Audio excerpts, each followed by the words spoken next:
कॅलेंडरवरची 1 मे ही तारीख म्हणजे केवळ एक सुट्टीचा दिवस नक्कीच नाहीये. या एकाच तारखेमागे 2 अत्यंत खोल आणि वेगवेगळ्या अस्मितांचा इतिहास दडलेला आहे. आजच्या या विश्लेषणात आपण याच एका दिवसाची ही थक्क करणारी दुहेरी ओळख उलगडणार आहोत.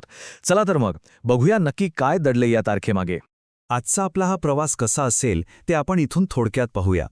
आधी आपण या दिवसाची दुहेरी ओळख समजून घेऊ, त्यानंतर कामगार दिनाचा जागतिक इतिहास, महाराष्ट्राची स्थापना, या सगळ्याचं आजच्या काळातलं महत्त्व आणि शेवटी 1 मेचं साजरीकरण कसं होतं हे आपण बघणार आहोत. भाग 1. दुहेरी ओळख. 1 मेचं हे दुहेरी महत्त्व आपण आता समजून घेऊया. आता हे बघा, इथे आपल्याला 2 पूर्णपणे वेगवेगळ्या पण प्रचंड मोठ्या ऐतिहासिक चळवळी दिसतात. एका बाजूला आहे आंतरराष्ट्रीय कामगार दिन, जो जगभरातल्या श्रमिकांच्या हक्कांसाठी लढला गेला, आणि अगदी त्याच तारखेला दुसऱ्या बाजूला आहे आपला महाराष्ट्र दिन, जो एका प्रखर भाषिक आणि सांस्कृतिक अस्मितेतून उभा राहिला. दोन्ही चळवळी वेगळ्या आहेत, पण त्यांची तारीख एकच आहे, आणि हाच तो अद्वितीय दुहेरी ढाचा आहे जो या दिवसाला अधिक खास बनवतो. भाग 2. कामगार दिनाचा जागतिक इतिहास. अमेरिकेतील शिकागोपासून ते थेट भारताच्या चेन्नईपर्यंतचा हा प्रवास. ही कालरेषा खरंच खूप रंजक आहे. याची सुरुवात झाली 1886 मध्ये अमेरिकेतल्या शिकागोमध्ये झालेल्या हे मार्केट प्रकरणाने. ही एक ठिणगी होती. तिथून हा विचार वाऱ्यासारखा जगभर पसरला आणि 1923 मध्ये चेन्नईत सिंगारवेलू चेट्टीयार यांच्या नेतृत्वाखाली भारतात पहिल्यांदा हा दिवस साजरा झाला. पुढे अनेक दशकानंतर 1960 मध्ये अगदी याच तारखेला आपल्या महाराष्ट्राची स्थापना झाली. एक जागतिक चळवळ आणि एक स्थानिक अस्मिता कशी जोडली गेली आहे हे आपल्याला यातून दिसतं. आता हे चित्र बघा. 1886 मध्ये शिकागोच्या कामगारांची मुख्य मागणी नेमकी काय होती?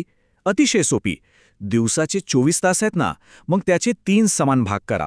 8 तास काम, 8 तास विश्रांती आणि उरलेले 8 तास स्वतःसाठी, म्हणजे वैयक्तिक वेळेसाठी. आज आपल्याला हे सगळं किती नॉर्मल वाटतं नाही का? पण त्या काळात कारखानदारांना ही कल्पना निव्वळ हास्यास्पद वाटली होती. याच एका साध्या पण धाडसी मागणीने संपूर्ण जगातल्या कामगारांना एकत्र आणलं. पण अर्थातच हे सगळं इतक्या सहजासहजी मिळालं नाही. 1886च्या त्या आंदोलनाला दुर्दैवाने हिंसक वळण लागलं.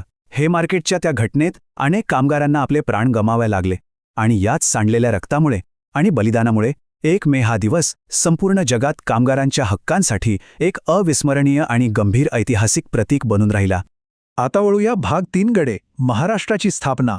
जागतिक इतिहासातून आता थेट आपल्या महाराष्ट्राच्या मातीत येऊया. 1 मे 1960 महाराष्ट्राच्या इतिहासातलं एक सुवर्णपान. अनेक वर्षांचा प्रदीर्घ संघर्ष आणि अनेकांच्या बलिदानानंतर संयुक्त महाराष्ट्र चळवळीचा सर्वोच्च विजय झाला. मराठी भाषिक लोकांसाठी एक स्वतंत्र राज्य स्थापन झालं. हा नुसता नकाशावरचा बदल नव्हता, तर ती एका प्रखर सांस्कृतिक आणि भाषिक अभिमानाची पावती होती.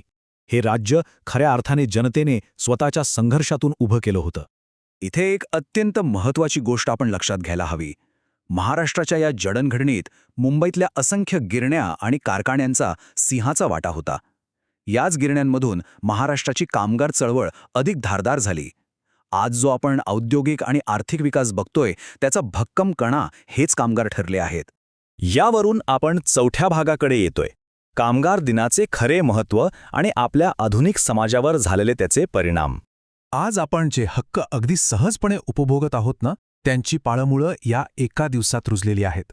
कामाचे निश्चित तास, योग्य पगार आणि सुरक्षेचे कायदे, हे सगळं त्या जुन्या संघर्षाचं फळ आहे. याच चळवळीने फक्त हक्कच दिले नाहीत, तर संपत्तीची दरी कमी करून सामाजिक समानता प्रस्थापित करण्याचा पाया रचला. अर्थव्यवस्थेला एक प्रचंड मोठी गती मिळाली, आणि सर्वात महत्त्वाचं म्हणजे आपल्या नवीन पिढीला या ऐतिहासिक संघर्षाची जाणीव राहते. हेच या दिनाचं खरं यश आहे. आता आपला 5वा आणि शेवटचा भाग, 1 मेचं साजरीकरण. आपण भूतकाळ आणि वर्तमानाचा सन्मान कसा करतो ते पाहूया. दरवर्षी 1 मेला आपल्या राज्यभर अतिशय उत्साहाचं वातावरण असतं. शासकीय पातळीवर अभिमानाने ध्वजारोहण होतं. राज्याच्या विकासात योगदान देणाऱ्या कामगारांचा विशेष सन्मान केला जातो. तिकडे विविध कामगार संघटनांच्या रॅली निघतात, जिथे आजही कामगारांच्या प्रश्नांवर सविस्तर चर्चा होते. आणि यासोबतच महाराष्ट्र दिनानिमित्त आपली समृद्ध संस्कृती दाखवणारे अनेक सुंदर सांस्कृतिक कार्यक्रमही रंगतात. थोडक्यात सांगायचं तर 1 मे हा नुसता कॅलेंडरवरचा सुट्टीचा दिवस म्हणून सोडून देण्यासारखा नक्कीच नाही. त्यात जगभरातल्या कामगारांच्या प्रदीर्घ लढ्याची आठवण सामावलेली आहे, आपल्या हक्कांची आणि कर्तव्यांची जाणीव आहे, आणि साहजिकच आपल्या महाराष्ट्राच्या स्थापनेचा एक ज्वलंत अभिमानही आहे. आणि म्हणूनच जाता जाता एका अत्यंत महत्त्वाच्या प्रश्नावर आपण नक्की विचार करूया. ज्या कामगारांच्या श्रमातून हे सर्व उद्योग चालतात, ज्यांच्यावर आपला आजचा प्रगत समाज आणि अर्थव्यवस्था इतक्या भक्कमपणे उभी आहे, तो 1 मे आपण खरोखरच केवळ एक सुट्टीचा दिवस म्हणून बघणार आहोत की आपल्या समाजाचा खरा पाया म्हणून, याचा विचार नक्की करा. आजच्या या विश्लेषणात सहभागी झाल्याबद्दल खूप खूप धन्यवाद.